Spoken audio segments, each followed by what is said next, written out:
So, hi, first of all. We've already met, but hi. All of a sudden, of course, you have to wake up early, you have to follow the instructions given by the producers and everyone else. So, but it's fun as you start developing this love for your work.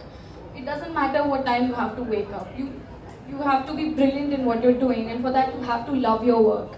So I feel if you love your work, it doesn't matter, no matter what comes up, the difficulties, everything else. It's just you have to do it.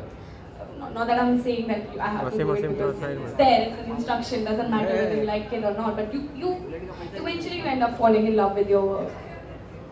Our creative artists, what kind of environment do you prefer for writing? Because I know I prefer to wake up in the morning and not have to think about anything and kind of just be on my bed with the window open. So what kind of environment, if any, do you prefer?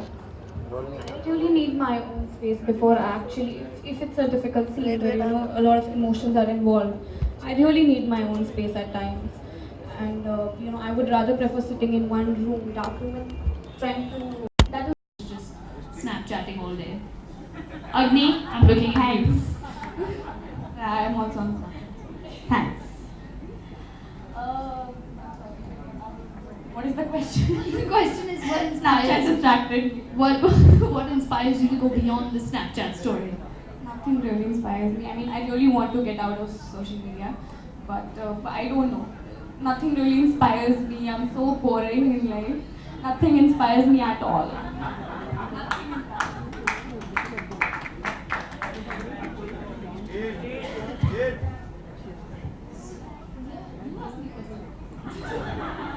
I suck at this. What inspires you? Oh, okay. I was not expecting that question. That's deep. Now you know. Now, yeah. Give me a minute. I'm working on it. I guess just the fact that when you write a story worth telling, it becomes something that people can actually read and enjoy, and it could possibly become part of their lives in a way that you would never even have guessed. So I guess when the story becomes a story worth telling, that's when you know that you should write it. I guess that's what I mean. That's why Kashmir? Why did you choose Kashmir for your novel? Well, okay, this is gonna sound ridiculous, especially because you grew up there. But it was actually originally based in London because the house that inspired it was in London. But I don't really like London that much, so I couldn't write about it with any passion or vibrance. So then Mom was the one who said, maybe you should just set it in India. But I was like, okay, but I need snow to be around the house at least one season of the year because that's the kind of house that it is. And then she said, okay, set it in Kashmir. And I was like, that's not a bad idea. You've been to Kashmir, of course. Yeah, of course. We used to go once every year because Dad grew up there. But I mean, I don't doubt that it's very different for you having grown up in Kashmir than it is for me having grown up in Mumbai. Like, one of the things I think would definitely be different is that the reason there are such vivid descriptions in the book is because living in Kashmir, you're just surrounded by such beauty that I don't know if because whenever I see anything that's mildly beautiful, naturally I'm like, oh my god. But you must just be like, yeah, No, not. I really miss it now. Miss it now, right? I certainly miss it. So that was, I think, one of the reasons why I set it in Kashmir, was because it was, I don't know, it just kind of happened, and then suddenly when it was set in Kashmir, it had a whole new kind of vibrance and a whole new take to it. So, I mean, I hope you don't read it and then you're like, well, that's nonsense. That doesn't happen. You're actually the protagonist that I'm trying to portray in terms of how she's grown up. So I hope you enjoyed it, actually. So what is it actually like then, growing up as a 16-year-old in Kashmir? Because I'm writing from imagination and bits of research. I think I'm the wrong person to ask this question because I'm living in my own zone. I have no idea. My life is not being arrogant or something. My life is a little different from what a 16-year-old's life should be like. I never went out much. I've heard stories from my father and how they tell us that हम उस time पे यहाँ जाते थे वहाँ जाते थे. Even I'll tell you one thing. There's this huge hill which is right next to our house, and I've never been there. And And I've been really criticized for that a couple of times. कि क्या बचपन है तुम्हारा? So I really don't know what. I mean, now a 16-year-old is as similar as a 16-year-old you will meet in Bombay or in Delhi or somewhere else. So there's not a huge difference. But it could be that to some extent you might see a vast variety of opinions and views they have. They have different stories to tell you. They have their own ideas about almost everything. So I think apart from that ideology, I don't think there's a vast difference or anything else you'll see. Okay, and this is like a topic that people may think is not serious, but I'm being very serious about this. I would like to raise a bit of awareness about the difficulties that come with having short hair. Because it's not easy. And what did you say? You were on the set one day, right? You told me. I was on the set one day, and this is when we actually started shooting after my hair was cut. And I was very excited. Oh wow, I'm in a movie. Why don't people come up to me and click pictures with me? So this first experience of my first picture, where this little kid comes to me and he's like, "ये तो Aamir Khan film में है ना? ए भैया मेरे साथ एक photo खिंचाओ ना." It's like,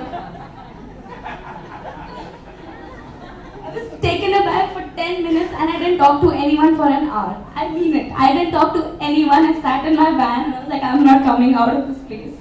No, I went to the ladies' bathroom and I'm just trying to wash my hands. I'm not trying to get into this screaming kid in the corner. And the mother is just like, can you please calm down? It's not even that big of a deal. I don't know what they were talking about. And then the kid goes, but mommy, he's not even supposed to be in here. And I was like, excuse you. So yeah, it's way tougher than people think it is, first of all. Although I've seen you in long hair, but you look really good. Chocolate. Thank you. But at least yours is now there's nobody mistakes you anymore for a guy, right? Now that it is grown, yeah. Fortunately, it's been a year now. Because I don't know, I don't want to grow it out though, because then it'll be like that awkward length where it's like kind of an Indian style afro, but like it's weird and then Racist. No, but it's true. I don't know how that's gonna work out. So yeah, but also, oh yeah, I just remembered, I wanted to ask you this. You told me that you had a kitten. Yeah. And how do pets... I have it. Have. Kill her. I take it back. You have a kitten. How do pets help in the creative process? Because I know we have 6 dogs and they are just, I mean, they're crazy, but they help sometimes. I don't know how they help in the creative process, but they really help you in, they build your emotions. I mean, they lift your mood. They really lift your mood. That's all I can say. Yeah, that's true. Like at the end of a long day, just a face full Lift your of mood a fur. lot. Especially when you don't have. Come on, what about me? Now that I know What am you, I, a potato? now that I know you, but back in history, I don't really have friends to hang out. So I prefer staying back at home with my kitten. So I love it. So, I mean, you haven't thought of a name for your kitten yet, right? No, I haven't. Okay, so she's black, right? Yeah, she's black. So if we have any suggestions. Okay. So, okay. Let me think. Wait, give me a minute. It'll come to me. Midnight's cliched, right? Midnight is it's too long. What's too long? It's too long. All of her. No, that's so weird. That's a really bad idea. Why on earth? What? No, please don't. Are you call it. reading cats by any chance? No, but I'm just saying, why would you want to call it me? What? Daystar. That's not bad. Star. Yeah, Star's not bad. But she's black. Hold on, how's that gonna work? You racist. I'm not. It's black bird. What am I gonna do about that? I get that a lot. Your cat is so manmoose. That is the actual word they use. She's so scary. That's so mean. Not a racist. I'll never forgive you. Neither will my cat. Message to all people that have hated on her cat. She does not forgive and she does not forget. Okay. So just to end, I guess I would say, is there anybody who inspires you, or just any, not even somebody that you know, somebody you don't know, an artist you admire, anything really? Not sounding cheesy or anything, but you really inspire me. Ever since I've met you, you really do. Okay, this was not planned. This was not planned, of course. I did not know she was going to say this. Okay, now what am I supposed to say now? Yeah, you put me in such a tough position. I don't know. I can't even articulate what I the kind of respect, and I was in awe of you when I met you. No, don't say stuff like this. Now I have to respond properly and be all politically correct. I understand. I understand. So. Okay, you get me. I'm just gonna give like positive vibes. I've been there. I've been in this situation. Perfect.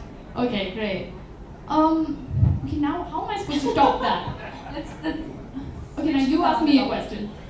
What inspires you? I'm repeating whatever you're asking me. I don't know. Okay, now wait, you asked me that already. Oh yeah, I Think of something random.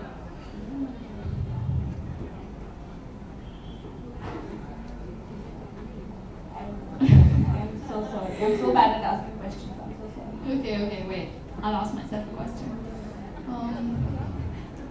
What does that even mean? Come on, I can ask myself a question. Let me just think of a normal question that somebody would want to do. So how long in total did it take you to make the film versus it taking to write the book? Because mine took like 1.5 to 2 years. So how long? I really don't know. See, there's a difference in writing and when you act. So I can only talk about my part. Yeah. Because I was not involved in The whole part. the whole preparation or whatever. So I was only involved for 8 months. I can only talk about my involvement in it. I was only involved for 8 months. Yes, I know. I think it took them 4 years to write the script and execute everything.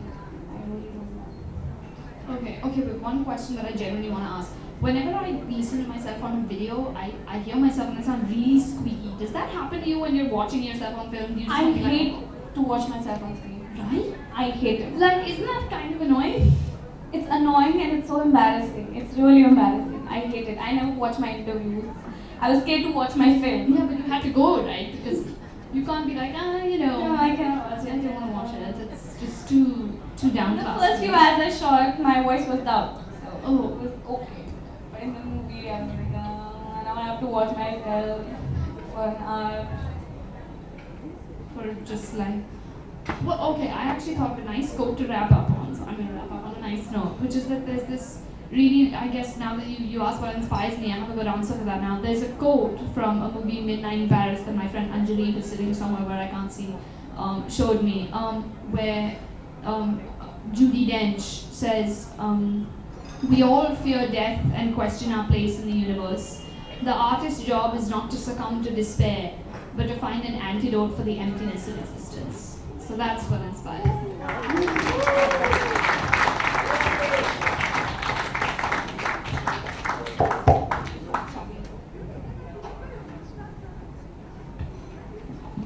On that inspiring note, thank you, Zuni and Zaira. Moving on, we have with us today our extremely special guest for this evening, Mrs. Neeta M. Ambani. Mrs. Ambani is an educationist, philanthropist, businesswoman, and a noted proponent of sports.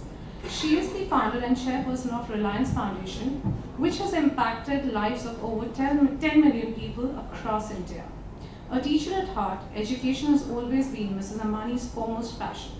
She is the founder and chairperson of Dhirubhai Ambani International School, India's #1 international school, and that provides leadership to 14 schools that educate 16,000 students annually. Mrs. Ambani leads the Sir H.M. Reliance Foundation Hospital in Mumbai, which provides affordable international quality healthcare. Last year, Mrs. Ambani was elected as a member of the International Olympic Committee.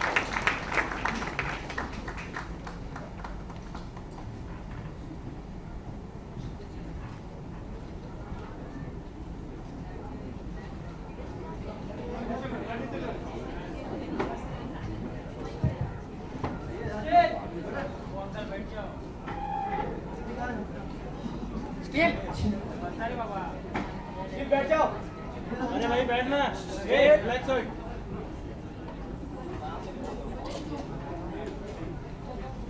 भाई साहब hello relax हो check को भी relax हो number में आ रहा है किसी को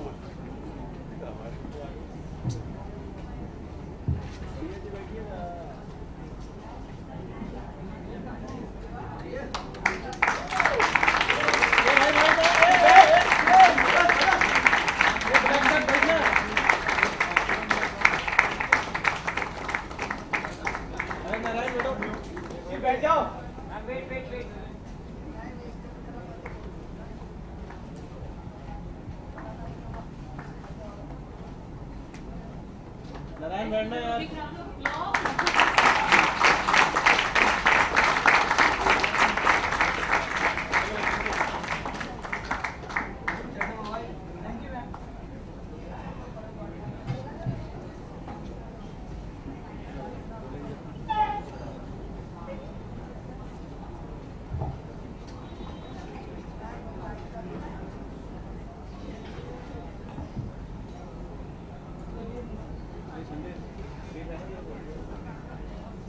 Dear friends, a very warm good evening.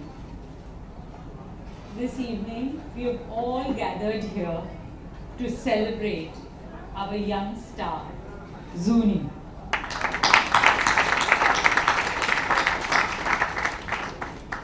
ZUNI, today is your day, and I hope you are as proud of yourself as we are of you.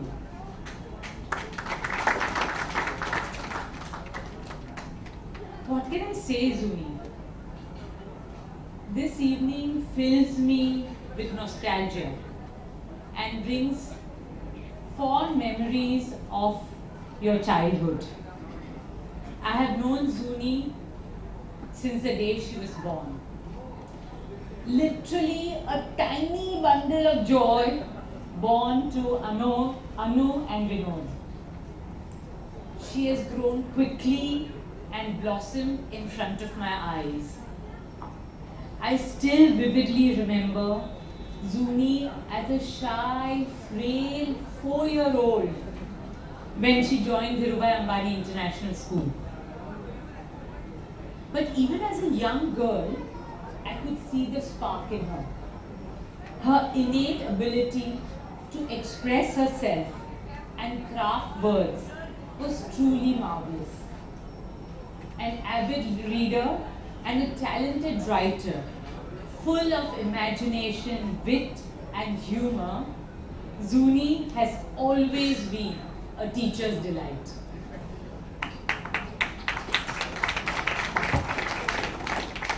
ZUNI, I hope you're enjoying all this. She took several initiatives in our school to encourage the love of reading amongst peers, including initiating a book club. I have also very fond memories of all our holidays we have had together and your impromptu poetry for every occasion. There were times that you would say words out of figment of your imagination, much beyond your years, to our amazement and to your dad's bafflement. ZUNI is a true wordsmith, able to use the gift of language to captivate her audience. 6 years ago, I was here to launch ZUNI's book of poetry, The Land of Dreams. And today, I am overwhelmed to introduce her as a budding novelist and to launch her debut novel, The House That Spoke.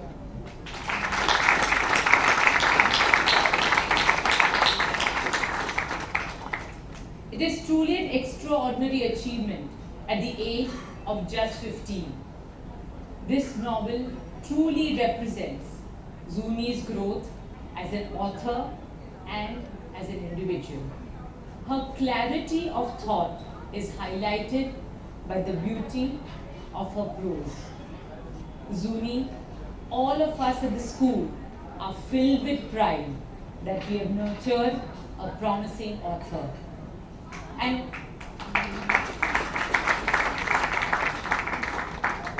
an author who will make waves not only in India but on the world stage. This is also the time to appreciate Anu and Vinod.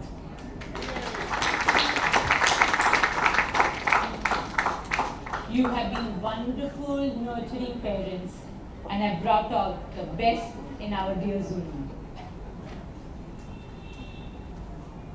I'm sure ZUNI's success will inspire many more girls and boys to follow their hearts and chase their dreams.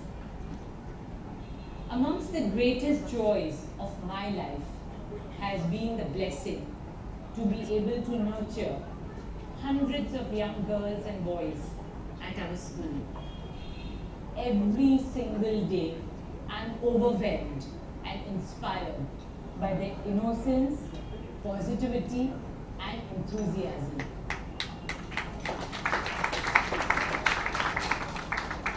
And it is evenings like this that are indeed a very special celebration of that wonder and talent of all our children.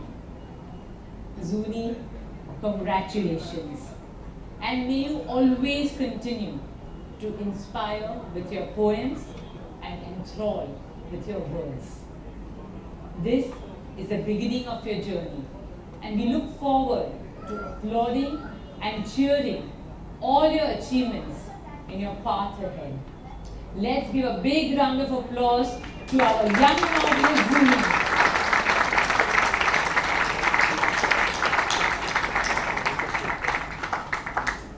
I also want to take a moment to congratulate another inspiring young girl, Zaira, whose performance in Dangal was so impactful and touching. Let's give her.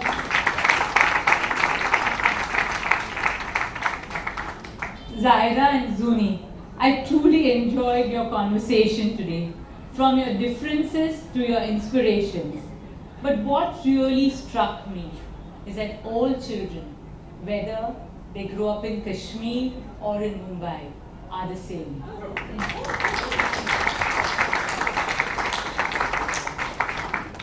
I wish you both great success and much happiness in the years ahead. Good luck, and may God bless your path always.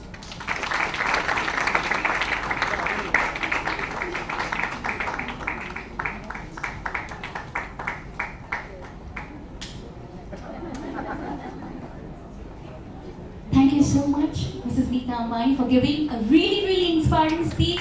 Please, a huge round of applause for her, please.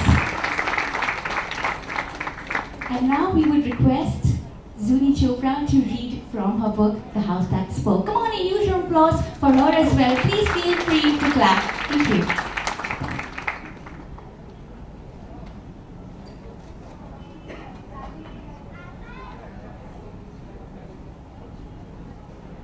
Come spring, the cherry trees are in full bloom. Their fragile blossoms are silvery and white. Ruby red roses dot the bushes, and butterflies flutter in and out of the vines that grow around the house. The nargis send their heavenly fragrance to mesmerize onlookers. The peppery smell of Mars tomato plants are in sharp contrast. Crunchy crimson and light green apples burst through the scintillating scents of the garden. The leaves of the plants surrounding us are vivid evergreen. They shine like newly minted silver when the clouds sprinkle water upon their crisscrossing network of roots. The hibiscus flowers are a pearl white and a blush pink, with an exquisite aroma that causes me to become lightheaded. The pine trees that lie dotted over the landscape reach upward to touch the sky and rain needles upon the grassy floor. This is my home. It speaks to me. This is the house that takes me in when I've had enough of the world. This house is the pearl that resides in the oyster of my heart.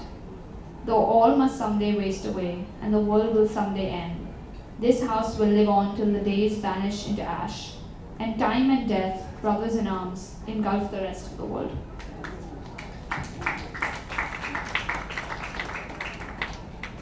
My mother never leaves a thread undone. I see it in her hair, the way it coils impeccably around itself, no more than a few strands astray.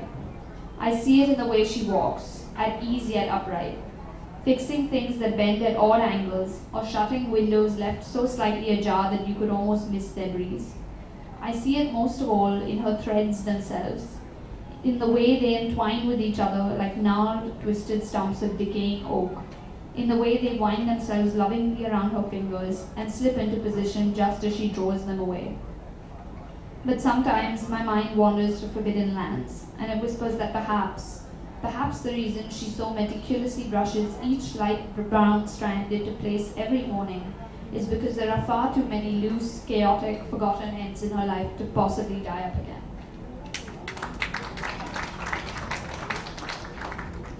The fresh autumn morning was just beginning to bloom. It seemed as though the sky had slept in, and slept well, and was thoroughly happy about it. I always make it a point to awaken to the sight of the mountains, their crevices creating rivers of gushing snow. Small trees dotted across the lush green landscape at their feet, sun blazing above their shining white peaks. I kept the curtain closed halfway, however, since Ma was sleeping and she'd been up late the night before, cleaning. I opened the window slightly and took in a great gust of cool air. The wind seemed to dance across my sleepy eyes. Outside, the chinars swayed lazily in the breeze, the rays of sunlight gleaming on its leaves.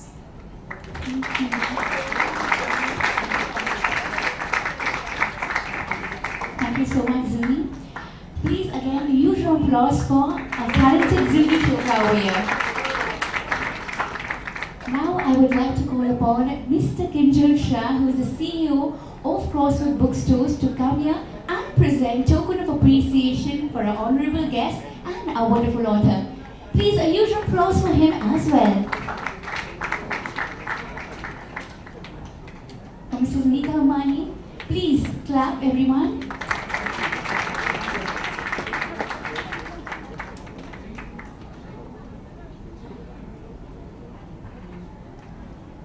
For ZUNI CHOPRA.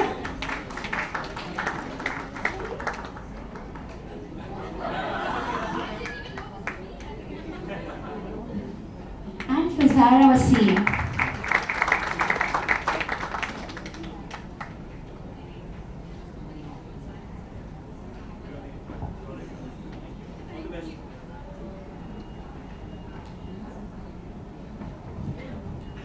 Thank you so much, each one of you, to be present here.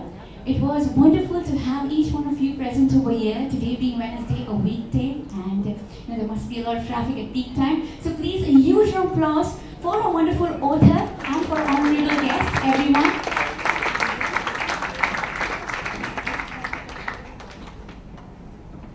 And can we request all our guests to be on stage for one photo, and then there will be book signing by our wonderful ZUNI CHOPRA. Can we have a photo of all of you? Thank you.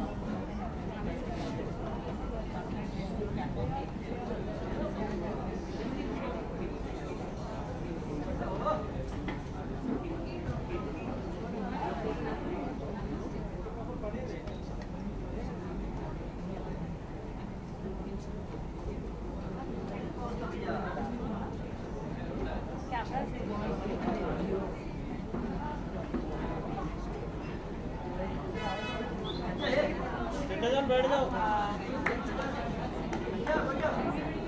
बैठो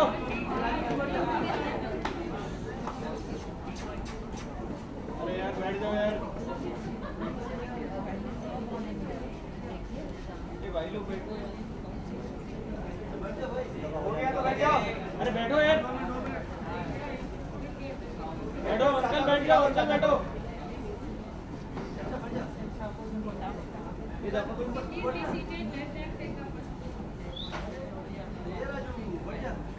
Please settle down. Everyone will get the opportunity for the pictures and the video. It's a request. Please calm down. Now, can we have a round for the electronic media, please?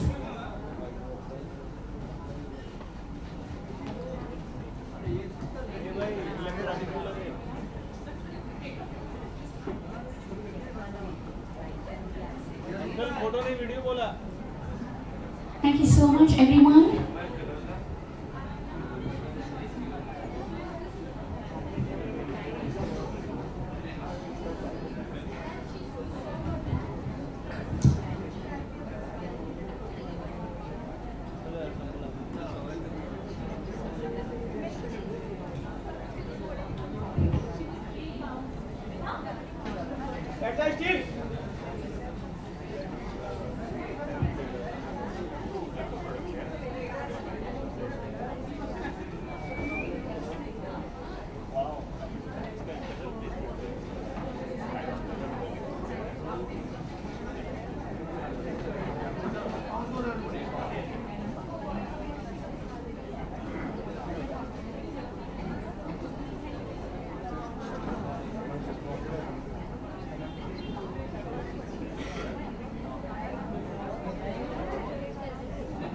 Jasvir आप जूनी के साथ रहो please excuse me सुन मैं book लेके आता हूँ you can't write signs you get a paper take the signing can you thank you I'll write can you sign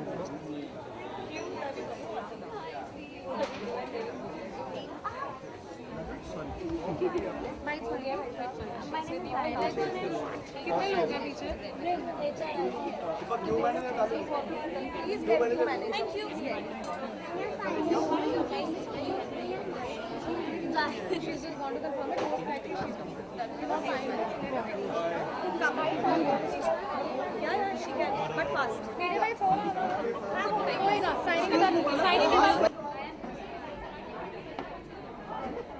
So, bookstore, we are extremely excited to have each one of you present over here today.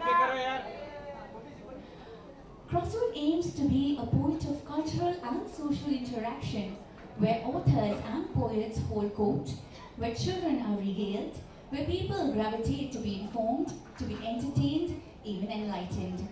I'm glad to announce that we also have the CEO of Crossroad Bookstore present over here with us. Can we have a huge round of applause for Mr. Kinjal Shah, who's the CEO of Crossroad Bookstore? Thank you. We are extremely pleased to have each one of you here present for the launch of one of the biggest debut novels of 2017 by Penguin Random House India, The House That Spoke, written by the hugely talented ZUNI Chopra.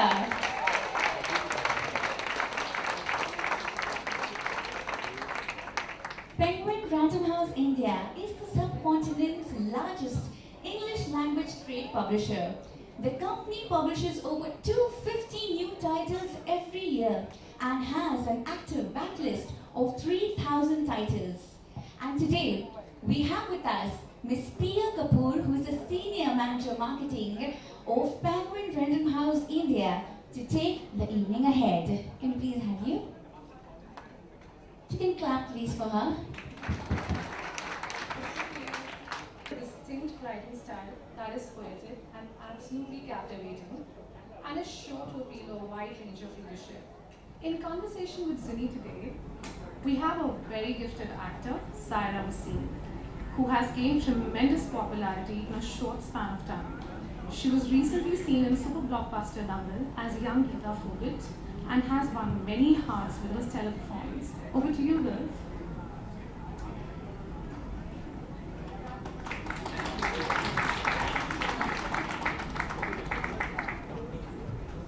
Okay, so hi, first of all. We've already met, but hi. Okay, so I think we should first talk about what were the differences, because I wrote a book and you made a movie, and there's huge differences in, both of those things. So, I guess one of the things would be that a book you write, of course not alone, but you write it when you're doing the actual writing, mostly by yourself. But when you're doing a movie, you have to wake up at like 5 every day and work with a bunch of people, some who you may not be, I won't say not like, but you know what I mean. So what are the challenges when you're making a movie? I certainly don't know about the challenges.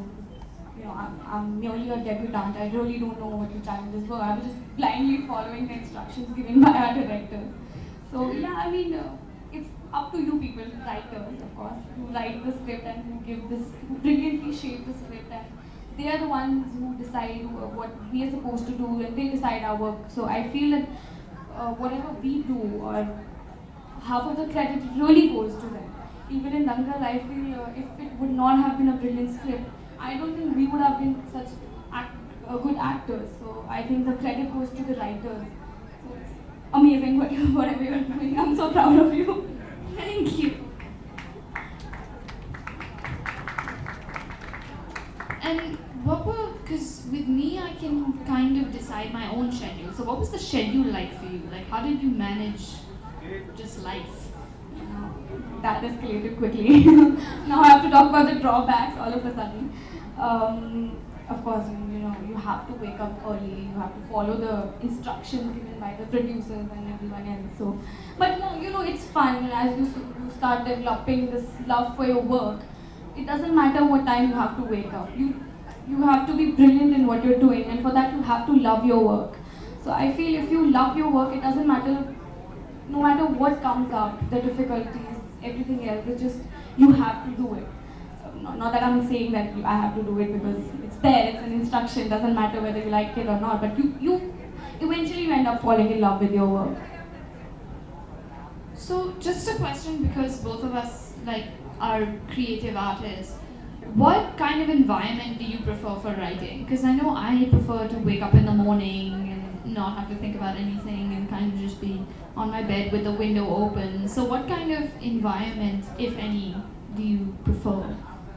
I really need my own space before I actually, if it's a difficult scene where a lot of emotions are involved, I really need my own space at times. And I would rather prefer sitting in one room, dark room, and trying to comprehend what is coming up next. So that is what I need, the kind of space. Of course, everyone needs their own space. So even I, of course, at this young age, I also need my own space. True. So what kind of research did you do just to get into the role of any character? How do you? Nothing. Nothing. Nothing. It was just, I was just called for an Amir Khan movie. That was it. That was my moment. Oh, it's an Amir Khan movie. Let's go. Doesn't matter what it is. So. Wow, that's I should try that. What am I doing? No, I'm doing everything wrong clearly. So what in I mean, of course, you just kind of answered my question, but what kind of inspires you to make great art? As opposed to just Snapchatting all day. Agni, I'm looking at you. Yeah, I am also on. Thanks. What is the question? The question is what Snapchat inspires distracted. what inspires you to go beyond the Snapchat story? Nothing really inspires me. I really want to get out of social media, but I don't know. Nothing really inspires me. I'm so boring in life. Nothing inspires me at all.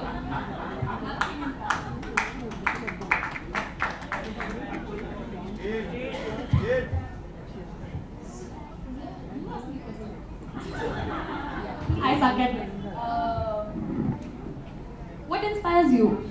Oh, okay, I was not expecting that question. That's deep. Now you know.